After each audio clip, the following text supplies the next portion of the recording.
Hello everybody, आप लोगों का राजन बायोलॉजी क्लास में वेलकम है। आज हम लोग क्लास 11 के यूनिट ऑफ लाइफ के हम लोग पार्ट 3 के बारे में जानेंगे। पार्ट 3 में जैसा कि पिछले वीडियो में मैंने आपको एंडोप्लाज्मिक रेटिकुलम के बारे में जानकारी दिया था, आज हम लोग आपको एनिमल सेल के बारे में बता रहे हैं और प्लांट सेल के बारे में बता रहे हैं। उसके बाद हम लोग गोल्जी कॉम्प्लेक्स, लाइसोसोम के बारे में जानेंगे, वैक्यूल्स के बारे में जानेंगे। तो देखिए आज हम लोग जैसे यहाँ पर हम लोग एनिमल सेल का ये फिगर बनाए हैं। यहाँ पर देखिए ये एनिमल सेल है। एनिमल सेल में सबसे पहला चीज़ देखिएगा, सेल वाल नहीं पाया जाता। तो यहाँ पर जो फिंगर लेग स्ट्रक्चर, इसको हम लोग क्या बोलेंगे, माइक्रोविली बोलेंगे। फिर सेकेंड आपको हम लेवलिंग बताए हैं प्लाज्मा मेम्ब्रेन। ये क्या है, प्लाज्मा मेम्ब्रेन। उसके बाद जो ये प्लाज्मा मेम्ब्रेन के बाद ये पूरे एरिया, इसे क्या कहा जाता है, साइटोप्लाज्म कहा जाता है।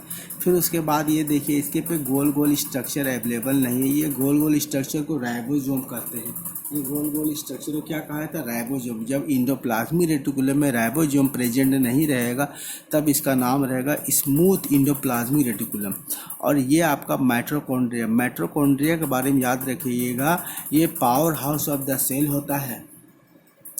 उसके बाद आता है Golgi complex. Golgi complex cell के अंदर में कोई भी मटेरियल को पैक करके भेजना और या सेल के अंदर या सेल के बाहर पैकिंग करने का काम गोल्जी कॉम्प्लेक्स से ग्लाइकोप्रोटीन का भी निर्माण ये करता है। फिर ये लाइसोसोम है। लाइसोसोम आपको सुसाइडल बैग कहा जाता है क्योंकि ये सेल को डाइजेस्ट कर सकता है। इस एंडोप्लाज्मिक रेटिकुलम में राइबोसोम प्रेजेंट है, इसलिए इसका नाम क्या हो जाएगा, रफ एंडोप्लाज्मिक रेटिकुलम। यहाँ ये आपका क्या है, न्यूक्लियस है। आपका न्यूक्लियस के चारों तरफ एक मेम्ब्रेन घिरा हुआ, इसका नाम न्यूक्लियर मेम्ब्रेन है। और न्यूक्लियस के अंदर वाले पार्ट को न्यूक्लियस कहा जाता है। और यहाँ थ्रेड लाइक स्ट्रक्चर जो आपको नज़र आ रहा है, इसी को हम लोग क्रोमोजोम बोलते हैं। और क्रोमोजोम के अंदर ही डीएनए और जीन पाया जाता है। यह आपका एनिमल सेल हो गया। अब हम लोग देखेंगे प्लांट सेल के बारे में जानेंगे। देखिए एनिमल सेल और प्लांट सेल के बीच में कुछ डिफरेंसेस है। पहला डिफरेंसेस है कि एनिमल सेल में सेल वाल नहीं पाया जाता, प्लांट सेल में सेल वाल पाया जाता। दूसरा डिफरेंस है कि सेल वाल प्लांट सेल में वैक्यूल्स पाया जाता है जो बहुत बड़ा साइज में होता है। और दूसरा क्लोरोप्लास्ट पाया जाता है और यहाँ प्लाज्मोडेस्माटा पाया जाता है। और एक चीज़ यहाँ देखिए, इसमें प्लाज्मा मेम्ब्रेन खुद एक सेलेक्टिव परमिएबल है, इसलिए यहाँ पर कोई तरह का स्पेस नहीं दिया गया। सेल वाल जो है एक नॉन लिविंग रिजिडिटी प्रदान करता है सेल को, ये सेल को कठोर बनाता है। इसीलिए ये इसके आदान प्रदान करने के लिए प्लाज्मोडेस्माटा दिया गया, जिसके मदद से सेल के अंदर में किसी भी चीज़ का प्रवेश कराया जाता है, किसी चीज़ का प्रवेश बाहर किया जाता है। तो देखिए प्लांट सेल में जो पहला चीज़ है आपका, देखिए सेल वाल, यहाँ पर सेल वाल दिया। फिर उसके बाद इस लेयर को हम लोग प्लाज्मा मेम्ब्रेन कहते हैं। यहाँ देखिए ये स्मूथ एंडोप्लाज्मिक रेटिकुलम हो गया, ये गोल्जी कॉम्प्लेक्स हो गया, ये माइटोकॉन्ड्रिया हो गया। फिर माइटोकॉन्ड्रिया के बारे में आपको बताया जा रहा है कि ये power house of the cell होता है। देखिए सेल वाल और प्लाज्मा मेम्ब्रेन के बीच में जो लाइन है इसका नाम मिडिल लेमिला है। उसके बाद ये आपका लाइसोसोम हो गया। इस एंडोप्लाज्मिक रेटिकुलम में ये गोल गोल ये राइबोसोम हो गया, इसलिए ये रफ एंडोप्लाज्मिक रेटिकुलम हो गया। ये साइटोप्लाज्म हो गया, ये क्लोरोप्लास्ट हो गया, ये वैक्यूल हो गया। देखिए वैक्यूल के बारे में ये जानिएगा कि सेल के अंदर में जो भी चीज़ का ज़रूरत अभी नहीं है, जैसे वाटर हो गया, किसी फूड हो गया या वेस्ट मटेरियल हो गया, उसको वैक्यूल्स में हम लोग डिपॉजिट करके रखते हैं प्लांट सेल में। ये आपका प्लाज्मोडेस्माटा हो गया, न्यूक्लियस के चारों तरफ घिरा हुआ न्यूक्लियर मेम्ब्रेन है। ये आपका न्यूक्लियस हो गया। न्यूक्लियस के अंदर वाले के न्यूक्लियोलस बोलते हैं, थ्रेड लाइक से क्रोमोसोम बोलते हैं। अब हम लोग और बारी बारी करके इसके पार्ट्स के बारे में देखें। अब गोल्जी कॉम्प्लेक्स के बारे में, जैसा कि पीछे में हम आपको बताए हैं प्लांट सेल एनिमल सेल के बारे में। अब हम लोग पिछला वीडियो में आपको एंडोप्लाज्मिक रेटिकुलम के बारे में बताए थे। आज इसके बाद हम लोग गोल्जी कॉम्प्लेक्स के बारे में स्टडी करें। देखिए गोल्जी कॉम्प्लेक्स का दूसरा नाम क्या, गोल्जी एपरेटस। अगर माइक्रोस्कोप में देखा जाए इसका फिगर इस तरह रहता है। और ये जो फिंगर लाइक प्रोजेक्शन, इसे सिस्टेम नहीं कहा जाता। देखिए गोल्जी कॉम्प्लेक्स के बारे में सबसे पहला बात जानिए कि ये किसके द्वारा डिस्कवर किया गया था, किसके द्वारा इसको खोजा गया था। तो Golgi complex was discovered by Camillo Golgi. देखिए कैमिलियो गोल्जी के द्वारा गोल्जी कॉम्प्लेक्स का इन्वेंशन किया गया था। तो बात यहाँ जानिए कि इस वैज्ञानिक के सम्मान में जिस चीज़ को खोज किया था उसका नामकरण हो गया गोल्जी कॉम्प्लेक्स। यानी गोल्जी कॉम्प्लेक्स का नाम कहाँ से आया, इसके डिस्कवरर से आया, क्योंकि इसके डिस्कवरर का नाम कैमिलियो गोल्जी था। ठीक है। अब Golgi complex consist of many flat dish shape sac और सिस्टेनी। गोल्जी कॉम्प्लेक्स बहुत सारे फ्लैट डिश शेप होता है, अगर फिगर में देखा जाए इस टाइप का रहेगा, इसे सिस्टम नहीं कहा जाता। और ये क्या चीज़ें मदद करता है, it is helpful in packing material which has to be delivered either to the intercellular और outside cell.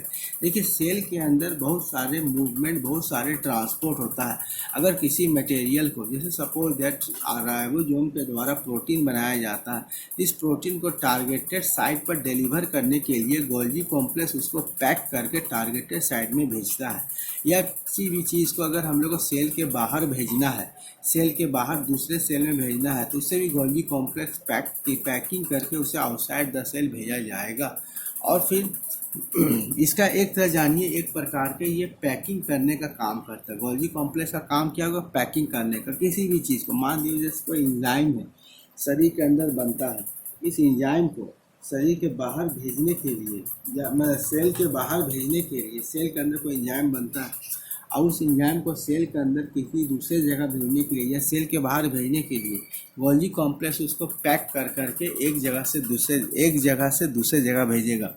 It is important site for the formation of glycoprotein and glycolipid. देखिए दो चीज़ जानिए, सेल के अंदर में ग्लाइकोप्रोटीन और ग्लाइकोलिपिड का निर्माण कौन कर रहा है, गोल्जी कॉम्प्लेक्स। तो गोल्जी कॉम्प्लेक्स के बारे में हम लोग ये जाना कि गोल्जी कॉम्प्लेक्स किसके द्वारा डिस्कवर किया गया था, गोल्जी कॉम्प्लेक्स कैमिलियो गोल्जी के द्वारा डिस्कवर किया गया।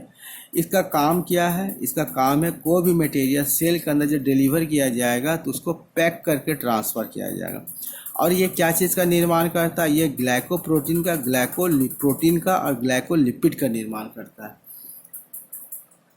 तो इंडोमेम्ब्रेस में इंडोप्लाज्मिक रेटिकुलम के बाद गोल्जी कॉम्प्लेक्स है, फिर आपका लाइसोसोम है। लाइसोसोम यानी एक चीज़ जानिए, इसका डिस्कवर हुआ था क्रिस्टियन डी ड्यूब से। क्रिस्टियन डी ड्यूब ये किसके द्वारा डिस्कवर हुआ था, क्रिस्टियन डी ड्यूब के द्वारा। It contain all type of hydrolytic enzyme. देखिए हाइड्रोलाइटिक इंजाइम उस इंजाइम को बोलते हैं जो डाइजेस्ट कर देता है। इसमें कौन कौन सा इंजाइम है, हाइड्रोलेसेज है, लाइपेस है, प्रोटीएस है, कार्बोहाइड्रोजेसेज है। It active in acidic condition. और किस कंडीशन में एक्टिव होता है, एसिडिक कंडीशन में होता है। और लाइसोसोम के बारे में सबसे इंटरेस्टिंग बात आपको ये जान के रखना है कि लाइसोसोम जो है ये पूरे सेल को डाइजेस्ट कर सकता है, इसीलिए इसे सुसाइडल बैग कहा जाता है। देखिए इसके लाइसोसोम में हाइड्रोलाइटिक इंजाइम पाया जाता है। देखिए हाइड्रोलाइटिक इंजाइम जब सेल डिसऑर्डर होता है तब यही हाइड्रोलाइटिक इंजाइम के सहारे, जैसे हाइड्रोलेसेज है, लाइपेसेज है, प्रोटीएसेज है, कार्बोहाइड्रोजेसेज है, ये एसिडिक कंडीशन में एक्टिव होता है। और जिस चीज़ को ये इसको डाइजेस्ट करना है उसको ये डाइजेस्ट कर देता है। कभी कभी सेल क्या होता है, डिसऑर्डर हो जाता है और वो सेल आपके शरीर के लिए प्रॉब्लम क्रिएट कर सकता है। तो उस कंडीशन में लाइसोसोम पूरे सेल को डाइजेस्ट कर सकते हैं, डाइजेस्ट होल सेल, इसीलिए इसे कहा गया है suicidal bag of the cell. Exam में इसी से क्वेश्चन पूछेगा कि साइटोप्लाज्म में ऐसा कौन सा ऑर्गेनेल है जो जिसे सुसाइडल बैग के नाम से जाना जाता है, उसका करेक्ट आंसर हो जाएगा लाइसोसोम। करेक्ट आंसर क्या होगा, लाइसोसोम्स। लाइसोसोम के बाद हम लोग अब वैक्यूल्स में जानेंगे। ये वैक्यूल्स जो है इंडोमेम्ब्रेन्स का एक और पार्ट है। अब वैक्यूल्स के बारे में जानिए, ये सिर्फ प्लांट साइटोप्लाज्म और प्लांट सेल पाया जाता है, प्लांट के साइटोप्लाज्म में ही पाया जाता है। इट कंटेन वाटर सेप, इसमें क्या पाया जाता है, वाटर सेप पाया जाता है। एक्सक्रीटरी प्रोडक्ट यानी जो वेस्ट मटेरियल होता है, excretory product nitrogenous waste product होता है, उसको इसमें डिपॉजिट किया जाता है। And other material not useful for cell, जिसका सेल में कोई इस्तेमाल नहीं होता है। It is bonded by a membrane, it is bonded by a membrane called tonoplast. एक मेम्ब्रेन से घिरा रहता है, इसको हम लोग क्या बोलते हैं, टोनोप्लास्ट बोलते हैं। और टोनोप्लास्ट क्या चीज़ में हेल्पफुल करता है, tonoplast helpful in transport of ions and other material against concentration gradient. मतलब कंसंट्रेशन ग्रेडियंट के मतलब जानिए, lower concentration to higher concentration. यानी एक चीज़ जानिए कि साइटोप्लाज्म में आयंस का कंसंट्रेशन कम मात्रा में रहता है और वैक्यूल में कंसंट्रेशन का मात्रा अधिक रहने के बावजूद भी टोनोप्लास्ट उस आयन को लोअर कंसंट्रेशन से हायर कंसंट्रेशन में मूव कराएगा। उसे ही कहा जाता है अगेंस्ट कंसंट्रेशन ग्रेडियंट। जब लोअर कंसंट्रेशन से हायर कंसंट्रेशन की ओर कोई पार्टिकल मूव पाता है तो उसे हम लोग क्या बोलते हैं, अगेंस्ट कंसंट्रेशन ग्रेडियंट। तो वैक्यूल्स में जैसा कि आप जान गए हैं कि वैक्यूल्स में सारे चीज़ को डिपॉजिट किया जाता है, जैसे वाटर सेप, एस्केटिक प्रोडक्ट, अदर मटेरियल जिसका इस्तेमाल सेल में नहीं है।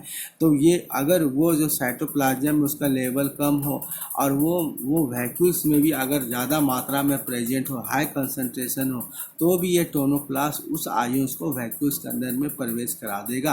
तो वैक्यूल्स के बारे में जितना हमको जानना था इतना जानने आशा करता हूँ। ये वीडियो आपको अच्छा लगा होगा। वीडियो अच्छा लगने पर लाइक शेयर कीजिएगा और मेरे चैनल को सब्सक्राइब कीजिएगा। ओके, धन्यवाद।